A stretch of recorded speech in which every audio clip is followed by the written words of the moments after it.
잘 준비된 찬양과 또 정돈된 예배 순서를 통하여 또 우리 모두에게 감동을 주는 이 안식일에 또 별내교를 찾으신 우리 모든 성도님들을 진심으로 환영하고, 하나님께서 우리 모두에게 풍성한 또 위로와 또 희망의 말씀을 주는 그런 시간이 되기를 간절히 바랍니다.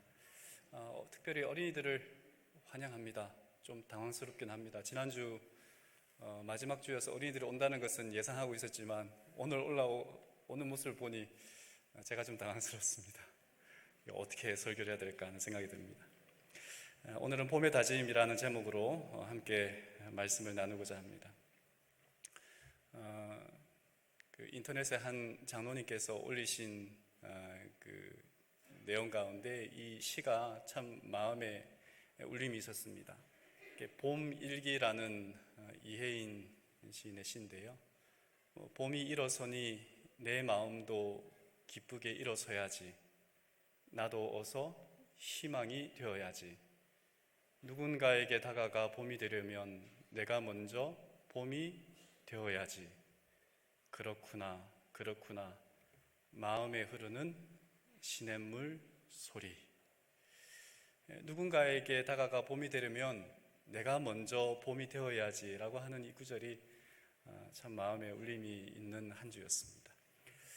그래서 그럴까요? 오늘 갈라디아서를 읽으면서 그 제목을 봄의 다짐이라고 하는 말로 오늘 갈라디아서 6장 7절에 있는 말씀을 좀 살펴보겠습니다. 갈라디아서 6장 7절에 있는 말씀입니다. 스스로 속이지 말라. 하나님은 업신여김을 받지 아니하시나니 사람이 무엇으로 심든지 그대로 거두리라. 심은 대로 거둔다. 한 농부가 같은 땅에서 농사를 짓는다면 무엇을, 어떤 품종을 심었느냐에 따라서 그해 가을에 어떠한 식물을 추수하게 되는지를 우리는 알 수 있습니다. 콩을 심으면 콩을 거두고요, 팥을 심으면 팥을 거둡니다. 근데 콩을 심어놓고 팥을 거둘 것을 기대하거나 팥을 심어놓고 콩을 수확할 것을 기대하는 것은 굉장히 이게 어리석은 일입니다. 팥을 거두려면 반드시 팥을 심어야 하는 것입니다. 그 다음에 또 하나는, 이 말씀은 심은 만큼 거둔다라고 하는 것입니다. 씨앗의 품질, 그리고 얼만큼 심었느냐에 따라서 얼만큼 거둘 수 있을지를 우리는 기대할 수 있습니다. 100평 정도의 땅에 곡식을 심었다면 그 100평 정도의 규모에 맞는 양을 수확할 것이고, 예를 들어 10,000평이라면 100평보다 100배 많은 수확을 거둘 거로 우리가 기대할 수 있습니다. 이건 농부만이 아니라 공부도, 운동도, 모든 분야에서 노력한 만큼, 애쓴 만큼 수확을, 결과를 얻어내는 것을 우리는 생각할 수 있습니다. 영적인 일에서도 마찬가지 아닐까요? 나는 왜 영적인 사람이 아닐까? 나는 왜 하나님과 더 가까이 친밀하게, 혹은 내 믿음은 이럴까? 라고 할 때에 무엇을 심었는가? 얼마만큼 하나님 안에 심었는가라고 하는 것을 생각해 보아야지, 심지도 않고 뿌리지도 않고 애쓰지도 않고 많은 것을 우리가 무언가를 하나님 앞에 수고하지도 않고 내 믿음이 왜 이럴까라고 말한다면 그건 정말 어리석은 행동이라 생각이 되어집니다. 스스로 속이지 말라 바울은 이야기하고, 하나님은 업신여김을 받지 아니하시나니 라고 이야기했습니다. 이 업신여기다라고 하는 이 말의 문자적인 의미는 코를 비틀다라고 하는 말입니다.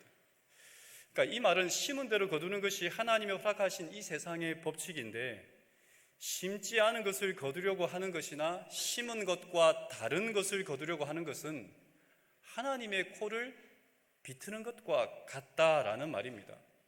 다른 말로 말하면 착각하지 말고 하나님을 비난하지 말아라 라고 하는 이야기입니다.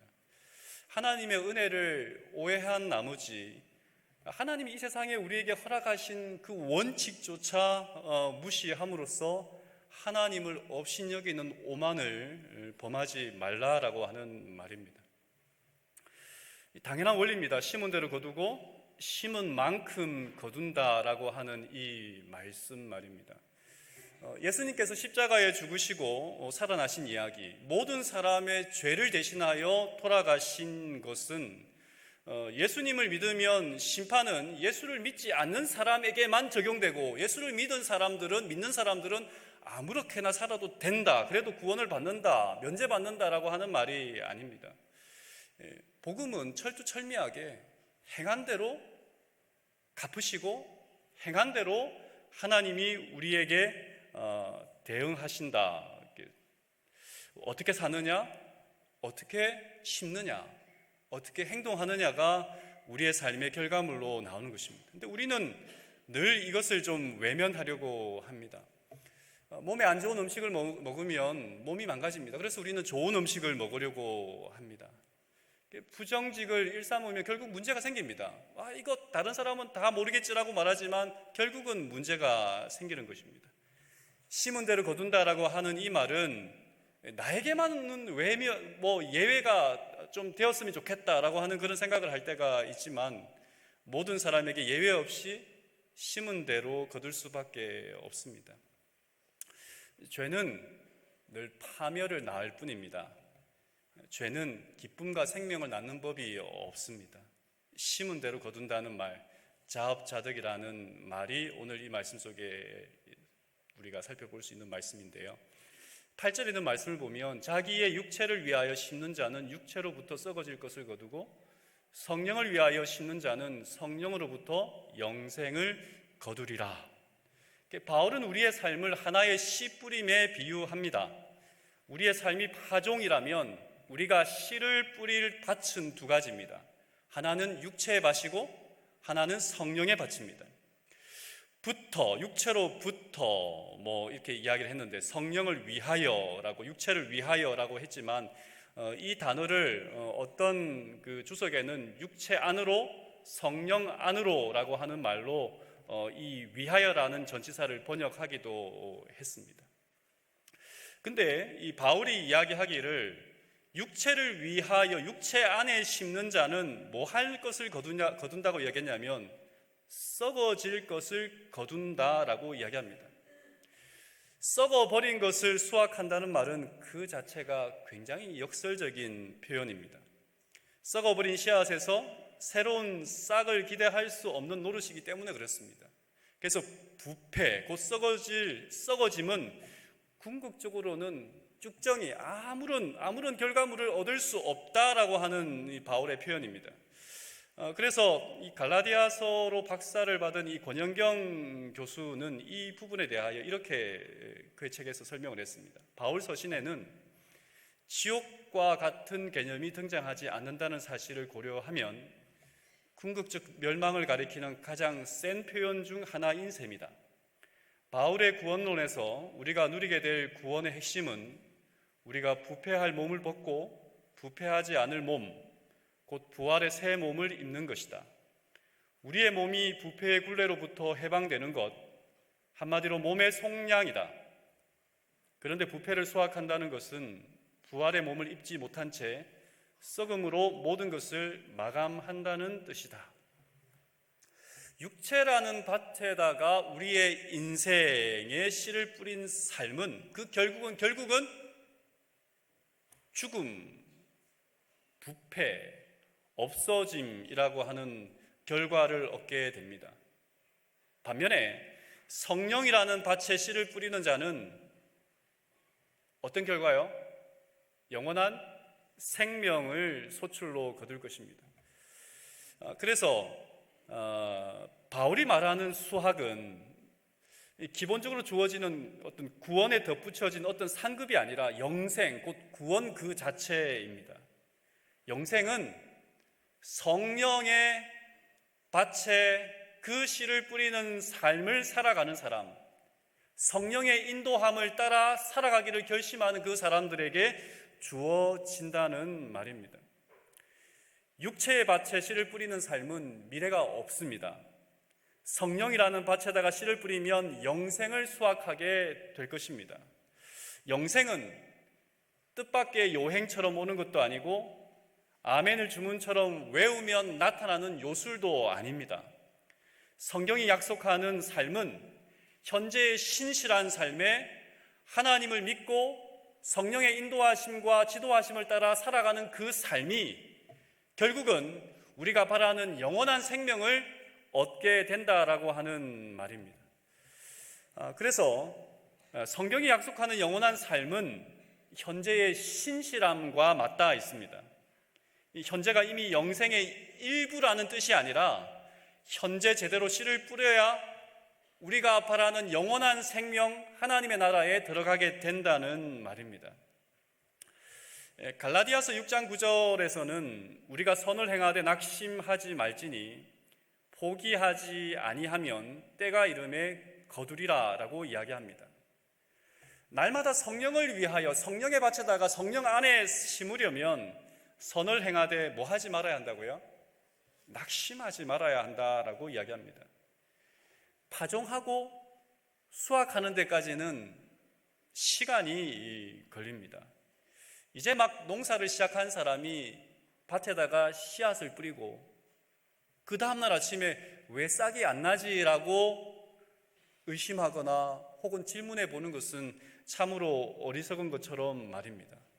그런데 생명의 씨눈이 있는 씨앗을 땅에 심었다면 그 시간이 언제일지는 농부가 정확하게 알 수는 없다 할지라도 반드시 씨앗은 싹을 틔우게 되어 있습니다.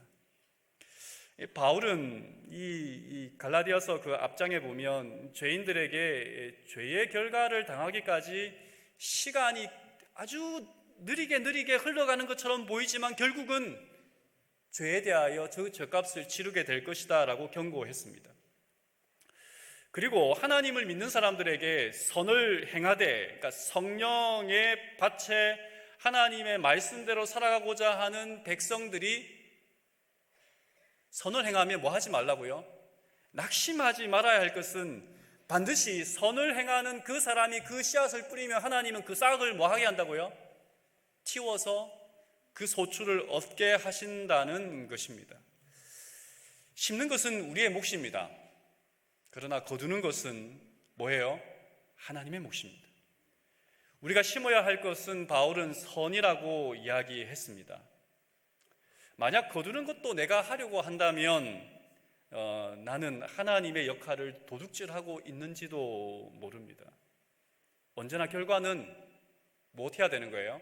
하나님께 맡겨야 합니다. 우리가 선을 행하고 낙심하지 않고 포기하지 않으면 때가 이를 때에 하나님께서 정하신 시간이 되면 거두게 된다고 말씀하십니다. 이 말은 거두지 못하는 것은 하나도 없다는 말입니다. 우리가 하나님 안에서 성령 안에서 살아가는 그 삶이 무슨 의미가 있겠나라고 이야기하지만 하나님은 우리의 삶에 하나님 안에 심은 그 모든 열매를 씨앗을 열매 맺게 하시는 분이십니다. 믿으십니까? 왜냐하면 하나님께서는 살아계시고 오늘도 우리와 함께 하시기 때문에 그렇습니다. 씨를 뿌리는 일은 쉬운 일이 아닙니다. 그래서 시편 기자는 이렇게 말합니다. 시편 126편 5절, 눈물로 씨를 뿌리는 자는 기쁨으로 수확할 것이다.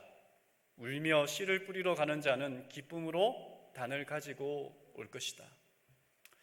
땅은 거짓말하지 않는다라는 말이 있지 않습니까? 땅을 업으로 삼는 농부에게 대박이란 존재하지 않습니다. 심은 만큼, 애쓴 만큼, 그리고 그 양만큼 수확하게 되어 있기 때문에 그렇습니다. 그에게 주어지는 가장 큰 축복은 내 손이 수고한 대로 먹을 수 있다는 것입니다. 내가 수고하여 거둔 수확을 원수에게 빼앗기지 않고 내가 오롯이 가질 수 있다는 것이 성경이 말하는 복의 핵심입니다. 내 삶은 엉터리여도, 내 믿음은 엉터리여도, 내가 하는 것은 아무것도 없어도 하나님께서 나에게 복을 주실 것이다 라고 말한다면 그것은 공짜를 좋아하는 이 거짓된 요행입니다. 성령에다 삶의 씨를 뿌리며 인내하는 것 외에는 오늘 우리에게 하나님께서 이루시는 거룩한 삶의 열매를 맺을 수 있는 것은 아무것도 없습니다. 심지 않고 거둔다는 것은 있을 수가 없는 것입니다. 근데 우리의 현실은 어떻습니까? 성령의 바람을 타고 씨를 뿌린다고 뿌렸는데도 결과가 보이지 않으면 우리는 금방 실망합니다. 왜 그럴까? 내 삶은 왜 그럴까? 하지만 우리의 행동이 믿음에 기초한 것이 분명하다면, 하나님의 밭에, 성령의 밭에 하나님의 믿음에 기초하여 심었다면 우리는 뭐 하지 말아야 해요? 낙심하지 말아야 합니다. 우리의 역할은 뭐 하는 거예요? 심는 거예요. 그것을 나게 하시고 열매를 맺게 하시는 역할과 그 시기는 누구에게 있어요? 하나님에게 있습니다. 맥락이 다른 말이긴 하지만 우리가 할 수 있는 일은 씨를 뿌리는 것밖에 없어요. 물을 주는 것밖에 없어요. 그러나 자라게 하시는 분은 하나님이라는 사실을 기억해야 합니다. 잠언 16장 1절에는 마음의 경영은 사람에게 있어도 말의 응답은 여호와께로부터 나오느니라 라는 말씀이 있습니다. 실망하거나 낙심하지 말고 일할 수 있는 비결은 무엇일까? 어떤 일을 하든지 그것이 나의 일이 아니라, 이 일은 나의 일이 아니라 나는 내 할 일을 했고 이것은 하나님께서 이루어 주실 일이다라고 생각한다면 우리는 뭐 하지 않을 수 있어요? 낙심하지 않을 수 있습니다. 하나님의 뜻을 여쭙고 하나님의 도움을 구하고 하나님께서 가장 좋은 길로 인도하실 것이라는 사실을 믿는다면 우리는 뭐 하지 않을 수 있냐면 낙심하지 않을 수 있습니다. 어떤 수녀님이 쓴 글입니다. 너는 나를 누구라고 생각하느냐? 매일 매순간 되풀이되는 질문. 그때마다 용감하게 당신은 저의 전부라고 말씀드렸지만 한 번도 저의 전부가 되어 보신 적이 없으신 주님, 남에게 투명하지 못하다고 불평하면서 실상 제 자신이 불투명합니다. 목적을 잃고 고장난 배처럼 헤매지만 어두운 밤에도 저를 이끄실 수 있는 빛이신 주님, 지금 저는 제 자신과의 투쟁이 얼마나 힘겨운 것인가를 체험하고 있습니다. 어둠 속에 잠겨 방황하는 제 자신을 통째로 드립니다. 우리의 현실이자 우리의 고백이 아닐까 하는 생각을 해봅니다. 우리는 때로 옳은 길을 가고 있는지 알고 싶은데 모를 때가 많습니다. 그러나 하나님의 도우심을 매일같이 구하는 우리의 삶을 하나님께서 옳은 길로 인도하실까요? 오늘도 하나님을 바라보는 사랑하는 자녀들을 하나님께서는 옳은 길로 인도하시고 보호하고 계십니다. 성화된 생애에 보면 그리스도의 품성을 명상하고 그분의 구원하시는 능력을 체험할수록 우리는 더욱 예민하게 자신의 연약함과 불완전함을 깨닫게 될 것이며 그리스도를 더욱 진지하게 우리의 능력과 구속자로 바라보게 될 것이다. 우리에게는 스스로 마음의 성전을 더러움에서 깨끗하게 할 아무런 능력이 없으나 하나님을 거스려 범한 죄를 회개하고 그리스도의 공로를 힘입어 용서를 구할 때에 하나님께서는 사랑으로 역사하시고 마음을 순결하게 하는 믿음을 나누어 주실 것이다. 우리를 하나님의 밭에 씨앗을 뿌리고 우리가 연약하고 하나님 도대체 이것이 제대로 가는 길입니까? 제 삶이 이것밖에 되지 않습니까? 라고 고백할지라도 그러나 하나님의 약속을 믿고 의지하고 하나님 안에 살아가고자 발버둥치는, 그러니까 성령의 밭에 씨를 뿌리고자 하는 이 삶을 하나님은 끝까지 인도하시고 보호하시고 우리가 생각지 못한 방법으로, 가장 좋은 방법으로 열매 맺게 하실 그분이 우리의 하나님이라는 사실을 의심하지 말아야 한다는 사실입니다. 포기하지 않으면, 성경에 말했어요. 포기하지 않으면 이것이 우리의 삶에 요구되는 것 같습니다. 때로는 우리는 많은 희생을 한다고 생각합니다. 때로는 하나님께서 왜 이 일들을 이루어주지 않으실까라는 어떤 염려가 있기도 합니다. 당장의 결과물만 본다면 하나님을 믿는 것이 믿지 않는 사람들보다 더 큰 유익을 얻는 것이 무엇일까 하는 어떤 생각에 우리가 의심하기도 합니다. 수학이 신속하지 못해서, 우리가 원하는 것을 얻지 못해서, 때로는 내가 살아 생전에 내가 원하고 바라는 것을 보지 못할 수도 있습니다. 근데 분명한 사실은 낙심하지 말고 의심하지 말고 우리가 끊임없이 하나님 앞에 씨앗을 뿌려야 하는 이유는 그 열매를 맺게 하시는 분이 하나님이시기 때문에, 하나님은 시건치 아니하시고 우리의 삶에 가장 좋은 것을 주시는 그런 분이시기 때문에 의심하지 말아야 한다는 말입니다. 달리기는 가장 흥미있는 운동 경기 중 하나입니다. 여러 종류의 경주가 있지만 불변의 원칙이 있습니다. 출발점이 있고 반드시 결승점이 있다는 사실입니다. 단거리 경기나 장거리 경기나 할 것 없이 주어진 그 결승점을 향하여 달려간다는 것에는 동일합니다. 그래서 그럴까요? 바울은 이 달리기를 어떤 심판과 구원이라고 하는 분명한 결승점이 있는 그 심판과 구원에 대하여 이 달리기에 비유하여 이야기하기를 좋아합니다. 빌립보서 3장 12절과 14절에 있는 말씀입니다. 내가 이미 얻었다 함도 아니요 온전히 이루었다 함도 아니니라. 오직 내가 그리스도 예수께 잡힌 바 된 그것을 잡으려고 달려가노라. 형제들아, 나는 아직 잡은 줄로 여기지 아니하고 오직 한 일, 즉 뒤에 있는 것은 잊어버리고 앞에 있는 것을 잡으려고 표대를 향하여 그리스도 예수 안에서 하나님이 위에서 부르신 부름의 상을 위하여 달려가노라. 바울은 우리보다 훨씬 더 큰 은혜를 받은 사람입니다. 그러나 그의 고백 가운데 자신이 죄인 중에 죄인이라고 이야기를 해요. 그리고 마음이 원이로되 그의 몸은 육신은 연약하다라고 이야기를 했습니다. 그러니까 성령의 밭에다가 씨앗을 뿌리는 일을 끊임없이 하지만 자신에게 있는 연약함을 고백하기도 했습니다. 바울의 그 고백이 정직한 겁니다. 우리가 하나님을 믿지만 그리스도 안에 살아가지만 성령의 약속을 믿고 그 밭에다가 씨를 뿌리고 있지만 우리는 때로 많이 흔들립니다. 때로 누군가가 나에게 싫은 소리를 하거나 조금 싫은 소리가 강해져서 약간 스스로 모욕을 당한다는 생각이 들면 제 마음은 웃어야 해. 지금 이 순간에 너의 표정이 일그러지면 안 돼라고 이야기를 하지만 낯빛이 흔들리고 부드럽고 친절하게 말을 하려고 해도 그 말투가 굉장히 날카로워지는 것을 느낍니다. 이것이 우리의 실상입니다. 근데 바울은 그러할지라도 우리가 가야 할 길과 해야 할 것이 무엇인지를 분명하게 이야기해 줍니다. 우리가 연약하여 때로 넘어진다 할지라도 다시 일어나서 가야 할 그곳은, 그 결승점은 어디인지를 분명히 보여줍니다. 한 번밖에 없는 이 인생길의 목표가 무엇인지 바울은 다시 이야기를 합니다. 넘어지는 것은 문제가 되지 않는다고 이야기했습니다. 우리는 1등을 하는 것이 아니라 그 결승점을 향하여 전진하고 그 결승점에 서 계신 하나님께로 가는 것이 우리의 삶의 경주의 최종 목표이기 때문에 그렇습니다. 근데 문제는 먼저 가고 나중에 가는 것이 아니라 목표가 가물가물하다는 것입니다.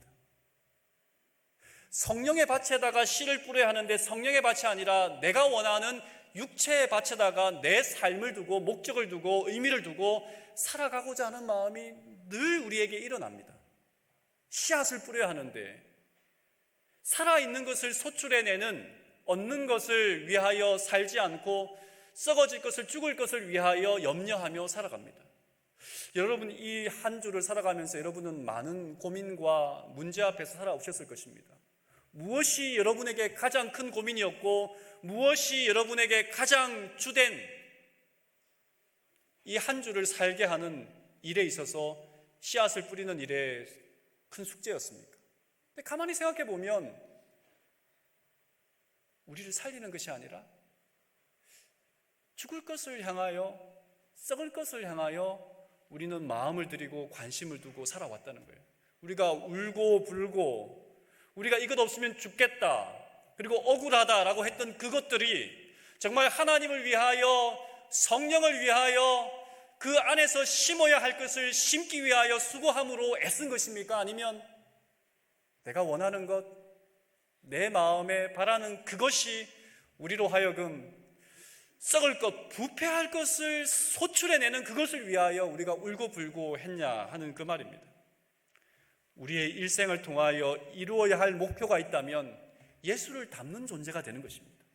예수를 닮아가는 그 삶을 살아가는 것이 우리의 삶에, 우리의 육체에 심고 거두는 일에 최종 목표가 되어야 하는데도 불구하고 가만히 생각해 보면 저 또한 별것 아닌 것에 목숨 걸고 별것 아닌 것에 염려하고 별것 아닌 것에 그것 없으면 죽는 줄 알고 살아왔던 한 주일의 삶이었다라고 고백할 수밖에 없습니다. 바울은 갈라디아서를 통해서 말하고자 하는 것이 있었습니다. 그 갈라디아 지방에 있는 사람들에게 지금까지 너희가 예수를 믿고 지금까지 너희가 성령 안에서 그렇게 살아오다가 어느 순간 어떤 유혹자의 말에, 어떤 사건으로 말미암아 성령의 밭에다가 씨를 뿌리는 그 일을 그만두고 육체, 썩을 것을 위하여 너의 마음과 관심을 기울이는 그것을 나는 이해할 수 없다. 그것이야말로 다른 복음이다라고 바울은 이야기하고자 했던 것입니다. 여러분, 오늘 우리들은 어떻습니까? 우리는 무엇에 마음을 두고 살아가고 있습니까? 이것은 꼭 내 인생에 필요하다라고 하는 그것이 우리를 살려줄 성령의 밭에 씨를 뿌린 것이었습니까? 우리는 무엇을 위해 뛰고 있습니까? 무엇을 위해 열심을 다하고 있습니까? 무엇을 위해 미래를 계획하고 있습니까?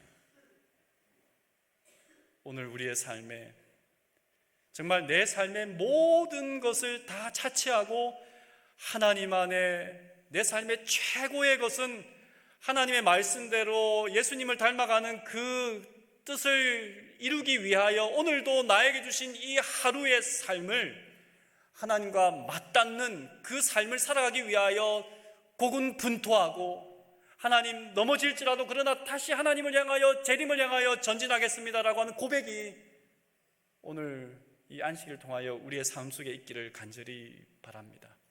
오늘도 목표를 잃지 않고 그것을 향해 달려가고 있는지 우리는 스스로에게 질문해야 합니다. 길을 잃어버렸다면 다시 이 안식일을 통하여 우리를 초청하시고 우리에게 가야 할 길과 우리가 해야 할 일들을 가르쳐 주시는 그 하나님의 말씀 앞에 또 성도들과의 나누는 교제 안에서 우리가 다시 한번 질문해보고 심은 대로 거둔다, 심은 만큼 거둔다, 내가 하나님 안에 얼만큼 애를 쓰고 하나님 안에 얼만큼 내 삶의 깊이를 박느냐에 따라서 우리의 믿음이 자라고 흔들리지 않는다면 다시 한번 이 안식일의 삶 속에서, 시간 속에서 하나님께 우리 자신을 온전히 담글 수 있는 믿음의, 우리 별내 믿음의 식구들 가족 위에 하나님의 한량없는 위로하심과 인도하심과 확신이 우리에게 있기를 바라면서 말씀을 마치겠습니다.